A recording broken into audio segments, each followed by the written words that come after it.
I want to thank you for your patience and explain.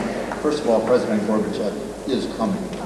And his plane was late. There was a mechanical problem in Charlotte this morning. So they had to find another plane, and he didn't get in until late.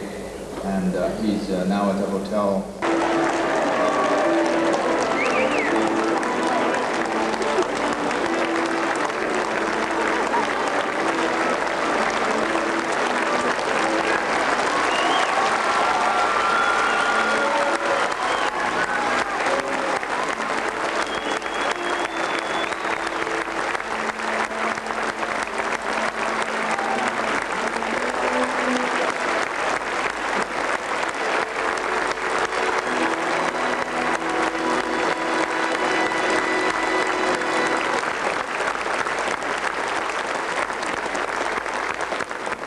I'm delighted that so many are interested in honoring our 1994 winner, President Mikhail Gorbachev. And I think you've been a wonderfully patient audience, and I thank you also for that. President Gorbachev is winning the award. Thank you very much, Professor Weber, and thank you, ladies and gentlemen, for joining us on this splendid afternoon. Splendid not because of the weather, but because of the community. In honor of this occasion, you're receiving the Grawemeyer Award for ideas in changing the world order and for your quest of peace for all of us. I present you the Jefferson Cup, designed by Thomas Jefferson, one of our distinguished presidents of the United States.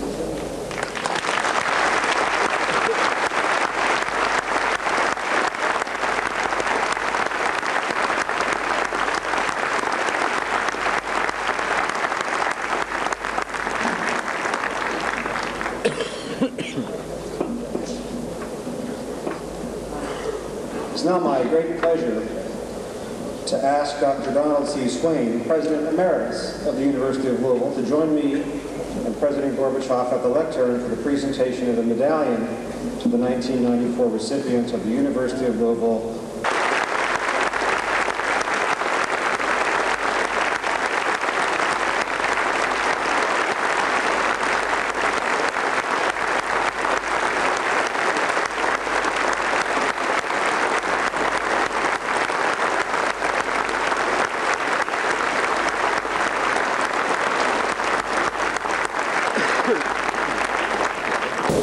Я благодарю вас всех за эту исключительную встречу, за честь, которую вы удостаиваете меня.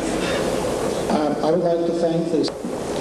И когда собрался сюда ехать, многое уже почитал, возобновил свои прошлые знания о нем.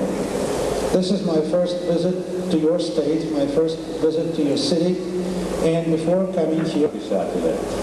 Но я хотел бы процитировать водителя автомобиля, с которым мы ехали, и мы спросили, что же такое Kentucky? Today I was told, right here, a very interesting definition of what Kentucky is in the United States.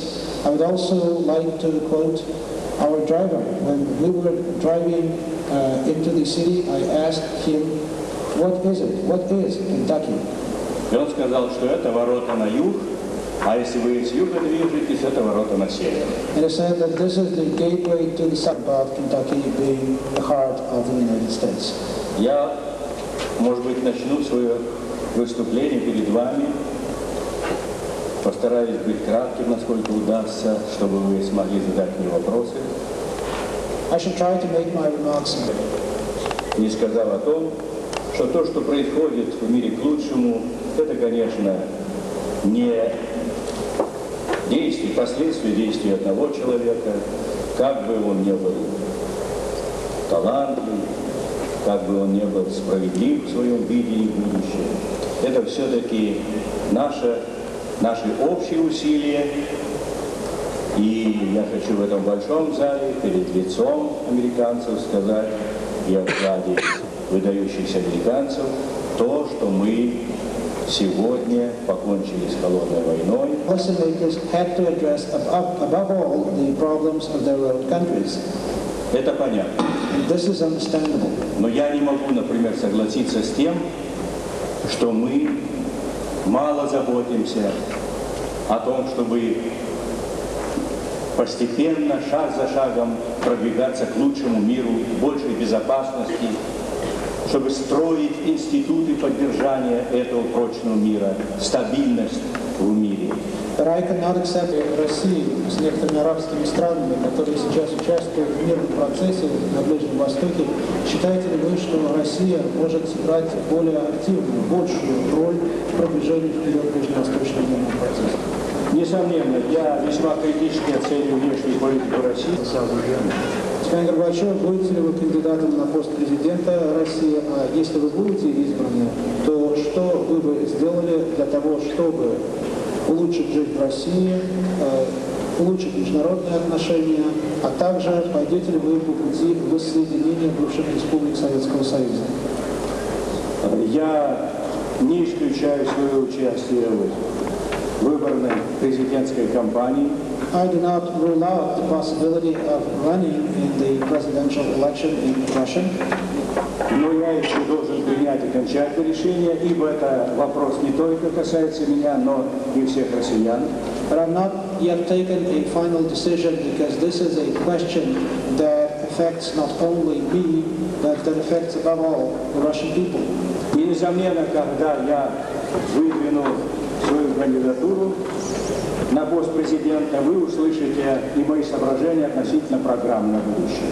And if and when I have much to say. Но я сейчас воздержусь. But at this time I will refrain from that.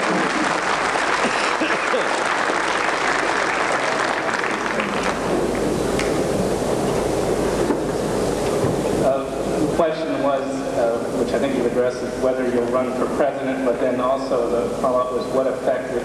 Вы считали нужным изменить политику, в частности, по поводу создания Советского Союза. Может быть, вы могли бы больше рассказать о своей позиции по затронутым вопросам? Хорошо, я тогда возьму одну тему, мои взгляды относительно будущего интеграционных процессов на постсоветском пространстве. Well, let me then Russia, who are hotheads like that Zhirinovsky, and that the people of Russia, the citizens of Russia, do not support this crazy policy.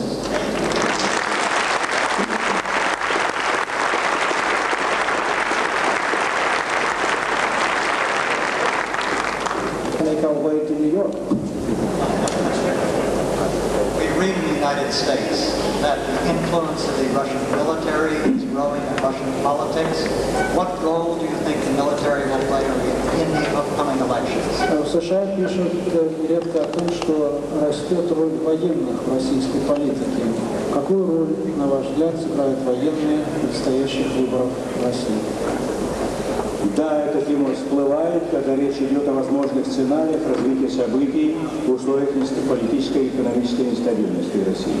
Well, this indeed is mentioned when people discuss the possible scenarios of the development of Russian politics in a situation of political and economic instability.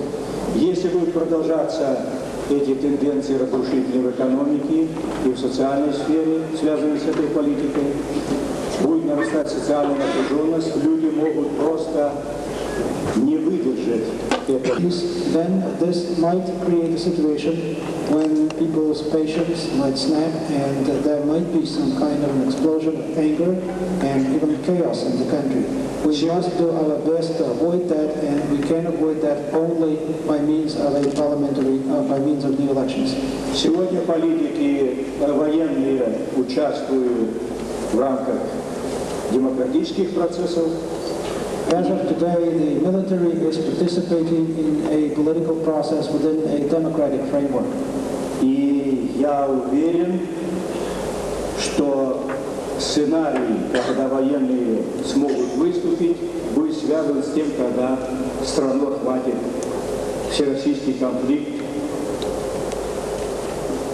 And I believe that the possibility of the military taking a stand, so to say, is only really possible if we have a real nationwide conflict in Russia. И тем не менее у военных нет претензий на политическую власть. Хотел бы спросить, играла ли какую-либо роль религия в вашей жизни и в процессе перемен в Советском Союзе?